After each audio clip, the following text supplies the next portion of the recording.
ubu ni saa 10 n'igice ku isaha mpuzamahanga ya GMT, ni saa 12 n'igice ku isaha yo mu Rwanda no mu Burundi. Muri studio muri kumwe na Jacques Niyitegeka. Izi ni ingingo z'ingenzi zigize aya makuru. Perezida wa Sudani y'Epfo Salva Kiir n'uwo bahanganye Riek Machar bemeranyije gushyiraho leta y'ubumwe. Mu gihe ejo hateganijwe inama ku mupaka wa Gatuna hagati y'abakuru b'ibihugu bya Uganda n'u Rwanda ku mubano wabyo utameze neza, abaturiye umupaka iyo nama bayitezeho iki?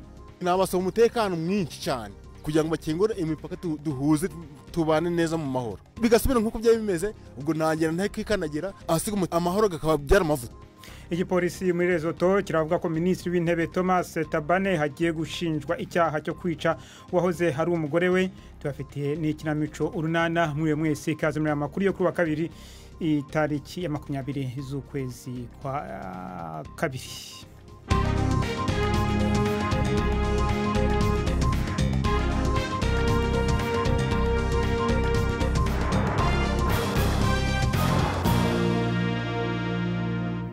Ano makuru yo kuri wa kane itariki ya 20 z'ukwezi kwa kabiri ka tuyahere mu Budage, aho umukuru wa leta y'icyo gihugu Angela Merkel yavuze ko bigaragara ko igitera abantu bishwemo barashwe mu mujyi wa Hanau cyakozwe n'abafite amatwara akaze badashaka ko bajyana n'ibihe tugezemo. Madame Merkel yavuze ko ibintu bimaze iminsi biba byerekana ko urwango rushingiye ku moko n'izindi nzango biri mu kuroga ubwonko bw'Abadagi. Yasezeranyije abaturage b'igihugu cye ko leta ye izakora ibishoboka byose mu kurwanya abo bose bashaka gucamo ibice igihugu n'abaturage bacyo. Abantu 9 baguye muri icyo gitero, benshi muri bo bikaba bivuga ko bafite inkomoko yo hanze y'Ubudage. Umugabo witwaje imbunda w'imyaka 43 ukekwa kuba mu nyuma y'icyo gitero basanze yapfiriye mu nzu ye. Amakuru avuga ko yiyahuye, nyina umubyara nawe basanze yapfiriye muri iyo nzu. Tukomereze ku mugabane wa Afrika. Perezida wa Sudani y'Epfo Salva Kiir n'uwo bahanganye Riek Machar bemeranije gushyiraho leta y'ubumwe kuri uyu wa gatandatu. Ibi bikurikiye inama bagiranye mu biro by'umukuru w'igihugu Ijuba uyu munsi. Perezida Kiir yiyemeje kurindira umutekano abayobozi batavuga rumwe nawe. Abashyigikiye Riek Machar bari basabye ko bakwizezwa ko umutekano we utazahungabana naramuka agarutse mu murwa mukuru Juba. Ni inkuru ya Catherine Byaruhanga mugezwaho na Mark Niyonkuru. Haracyariho ibibazo bikomeye bigikeneye gutorega umuti, ariko umukuru w'igihugu Salva Kiir yamenyesheje ko bizoherahezwa mu misi iza. Bimwe muri ivyo harimo kungene ugusangira ubutegetsi vyogenda hamwe no kunywanisha imigwi itavuga rumwe na leta. Riek Machar yemeye gusubira kuja mu kibanza yahozemwo c'umushikiranganje wa mbere, kandi abagize ivyo biro ubu bazohindurwa kugira ngo abatavuga rumwe na leta benshi baronke ibibanza. Hari icyizere c'uko aya masezerano azotuma ingwano yamaze imyaka 6 muri Sudani y'Epfo ihera. Ingwano yahitanye abantu 400,000. Abo bategetsi bari barashizeho leta y'ubumwe yamaze igihe gito mu mwaka wa 2016. Iyo leta yamaze amezi 3 gusa imbere y'uko Riek Machar ava muri Juba, ingwano zigasubira gutangura. Tukomereze ano makuru mu majyepfo ya Afrika. Igipolisi cyo muri Lesotho kiravuga ko Minisitiri w'Intebe Thomas Tabane hagiye gushinjwa icyaha cyo kwica uwahoze hari umugore we. Urupfu Tabani yishwe arashwe hasigaye iminsi 2 ngo umugabo we harahire mu mwaka wa 2017. Bwana Tabane yatangaje uyu munsi ko hazegura mu kwezi kwa 7, ariko ntacyo yavuze kubijyanye nuko ashobora gushinjwa icyaha cyo kwica. Yari yarigeze kuvuga ko azegura kubera imyaka agezemo, ariko nta tariki yari yaratanze. Umugore babana ubu ngubu Maseya Tabane we yaranje gushinjwa icyaha cyo kwica uwari umugore w'umugabo we. Urupfu Tabane yari mu manza zikomeye zagatanya n'umugabo we igihe yicwaga. Ni inkuru ya Pumza Filani mugezweho na Fenega Kwaya. Umushikiranganje wa mbere wa Lesotho yanze kugenda adahanganye ishyaka rye All Basotho Convention cyangwa se ABC mu magambo ahinnye, n'abayobozi baryo bari biteze ko aza kwemera igihe ntarengwa yari yasabwe cyo kwegura mbere y'uko inteko nshingamateka iterana ejo kuwa 5, ariko ibyo yabyanze. Ubu rero birasa nkaho ashobora kuzaterana muri iyo nteko nk'uko byari byitezwe ejo. Iki ni igihe cy'igihirahiro kuri Bwana Tabane waterewe icyizere n'abari bamushyigikiye bagize leta ayoboye. Ubu ameze nk'ubwato buri kurohama, bagenzi be bakaba badashaka kurohamana nawe. uyu mushikiranganji wa mbere arasa n'usiganwa n'igihe. Igipolisi kirashaka yuko afatwa agashyikirizwa urukiko mbere y'uko iki cyumweru kirangira. Aramutse afashwe byaba igisebo gikabije kuri we, ariko bishobora no gushyira igihugu mu gihirahiro gishingiye ku itegeko nshinga. Ntabwo bimenyerewe ko umutegetsi ukiri ku buyobozi aregwa ibyaha agashyikirizwa urukiko. Tugiye ku mugabane wa Aziya, igihugu cya Georgia n'inshuti zacyo z'amahanga biravuga ko urwego rushinzwe iperereza rya gisirikare mu Burusiya ariko ruri inyuma y'ibitero byo kuri internet bikomeye byagabwe kuri icyo gihugu mwaka ushize. Baravuga ko icyari kigamijwe ari ukubangamira umutekano w'icyo gihugu kandi ko byari muri gahunda ndende yo kubangamira ubusugire bwacyo. Ibyo bitero byibasiye abatanga imbuga za internet maze bituma imbuga zirimo n'iza leta zisibwa. Ibyo bitero kandi byahagaritse ibiganiro bya televiziyo by'ibigo byinshi bitangazamakuru. Inkomoko yabyo yatahuwe n'impuguke zo muri Georgia, Leta Zunze Ubumwe za Amerika n'Ubwongereza. Ibyo bihugu bikaba byamaganye bikomeye ibikorwa by'Uburusiya. Mukomeje kumva BBC gahuza miryango, muradukurikira kandi kuri Kisoro FM mu majyepfo ya Uganda, abari mu Rwanda no mu Burundi muradukurikira ku mirongo migufi ya shortwaves, naho abari kuri internet muratubona kuri Facebook live.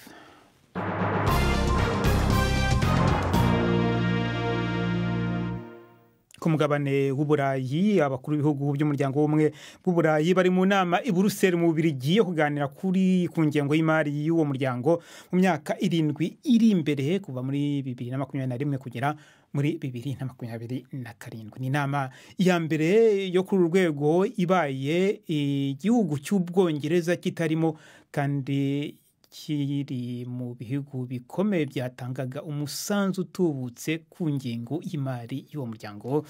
Ni inkuru ya Andrew Walker mugezweho na Florentine Kwizera.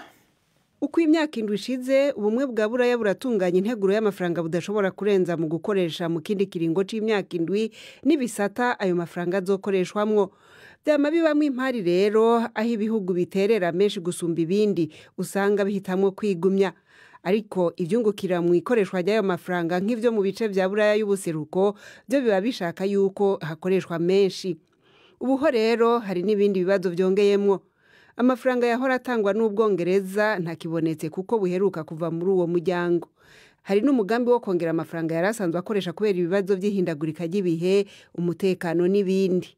Ibi bizotuma ibikorwa ubumwe bwa Buraya bwari busanzwe butangamwe amafaranga menshi birimo uburimyi no kuzamura ubutunzi bw'ibihugu bikene bica bigorana kubironkera amafaranga.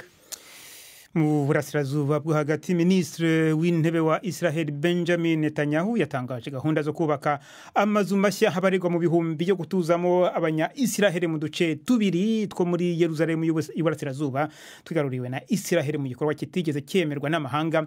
Mu gihe bikorwa byo kwiyamamaza bikomeje, bwana Netanyahu yavuze ko amazu arenga ibihumbi 2 azongerwa mu rusisiro rusanzweho rwa Har Homa, maze anatanga uruhushya rwo kubaka urundi rushya rurimo amazu abarirwa mu bihumbi byinshi ahitwa Givat Hamatos. Umuryango Peace Now wo muri Israel uharanira ko habaho amahoro ubu ngubu wabyamaganye uvuga ko bibangamiye cyane igisubizo cy'amakimbirane hagati ya Israel n'abanye-Palestina cyuko habaho leta ebyiri zibanye mu mahoro. Tujye dusubira muri Afrika. Urukiko rukuru muri Uganda rwatesheje agaciro igihano cyahawe impirimbanyi akaba n'umwarimu wa kaminuza Stella Nyanzi kubera icyaha cyo guhohotera hakoreshejwe internet umukuru w'igihugu Yoweri Museveni. Ni inkuru ya Precious Atwahaile mugezweho na Yvette Kabatesi. Madame Nyanzi yasomye intoki ze ndetse anazamura urutoki rwa musumba zose ubwo urubanza rwasomwaga. Umucamanza yanzuye ko agomba guhita arekurwa, yongeraho ko yimwe amahirwe yo gutegura uko yiregura. Ariko hanze y'urukiko habaye ibisa n'akavuyo ubwo abayobozi ba gereza bamwigizaga kure y'abamwunganira mu mategeko kugira ngo asubire muri gereza mu rwego rwo gukurikiza irekurwa rijyanye n'amategeko. Mbere y'uko urubanza rutangira uyu munsi yari yabanje kwifotoza, ari nako yamamaza ubuvanganzo bwe bujyanye na gereza aherutse gusohora. Mu kwezi kwa 9 2018, Madame Nyanzi yanditse ku rubuga rwa Facebook avuga ko yifuza ko perezida yari kuba yarapfuye akivuka, ndetse avuga n'amagambo ajyanye n'imyanya y'ibanga ya nyina. mu kwezi kwa munani 2019 yahise akatirwa igifungo cy'amezi 18. Icyemezo cy'urukiko yagisomewe kuri video ari muri gereza, ahita azamura ishati yari yambaye agaragaza amabere ye nk'uburyo bwo kwamagana icyo cyemezo. Mu gihe cy'urubanza rwe, Madame Nyanzi yanze gufungurwa by'agateganyo hatanzwe ingwate, akaba yaramaze amezi 9 mu buroko ubwo yakatirwaga. Icyemezo cy'ubujurire rero kije mu gihe yaragiye kurangiza igihano yahawe. Uwo mugore wigisha muri kaminuza akaba n'impirimbanyi akurikiranwe mu rundi rubanza, aho yanditse ku rubuga rwa Facebook atuka Perezida Museveni. Tujye ku kibazo cy'u Rwanda na Uganda mu rwego rwo kwitegura inama y'abakuru b'ibihugu izabera igatuna ejo, izabigamije gukemura ikibazo kiri hagati y'ibyo bihugu bikomeje kwitana ba mwana kubera impamvu zinyuranye. Uwo mubano mubi ukaba waratumye u Rwanda rufata icyemezo cyo kubuza abaturage barwo kujya muri Uganda.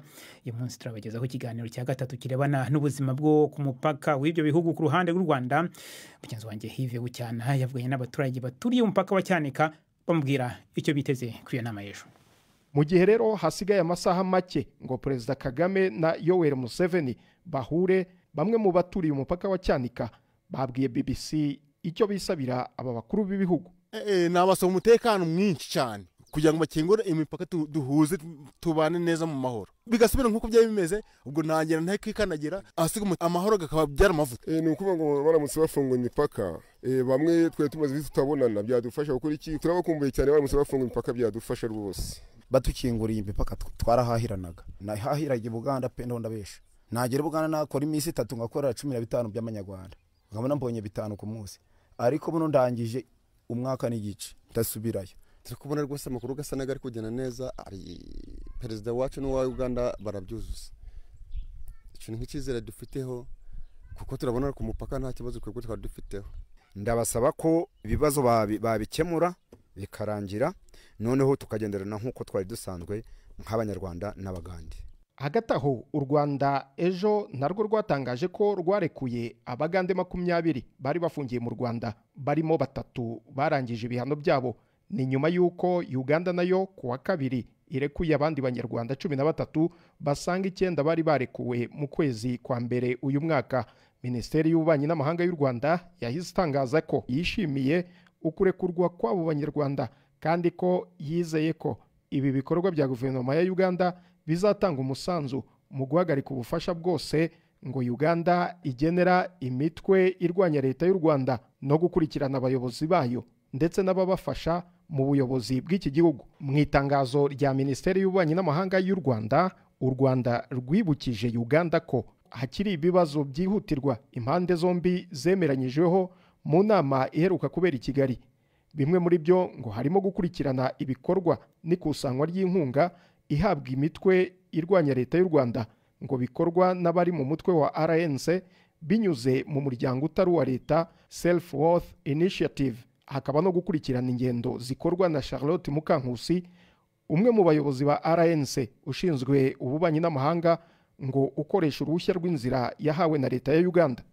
Ku makuru yerekeranye n'ubuzima, abategetsi bo muri Korea y'Epfo bavuga ko ukwiyongera kw'abantu bafite indwara ya COVID-19 iterwa n'agakoko gashya ko mu bwoko bwa corona hari ikibazo cy'ingorabahizi, maze bategeka abantu bose batuye mu mujyi wa Daegu kutava mu mago yabo. Mu mihanda yo muri uwo mujyi ubu nta nyoni itamba, mu gihe amashuri n'amahoteli yaho afunze. Mukomeje kumva BBC gahuza miryango. Ubu noneho n'umwanya w'ikinamico Urunana.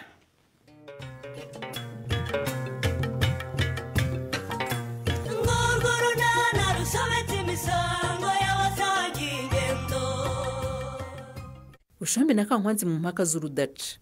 Hagati aho Felicien na Benita ngo baraye badasinziriye. Byabagendekeye bite? N'Urunana. Ano makuru yarahagarariwe na Mark Niyonkuru, umumvaga ni Jacques Nitegeka. Mukomeze mukurikire amakuru tubagezaho ku rubuga rwacu rwa internet bbc.gahuza.com ndetse no kuri Facebook. Mwakoze cyane guhitamo BBC Gahuza Miryango.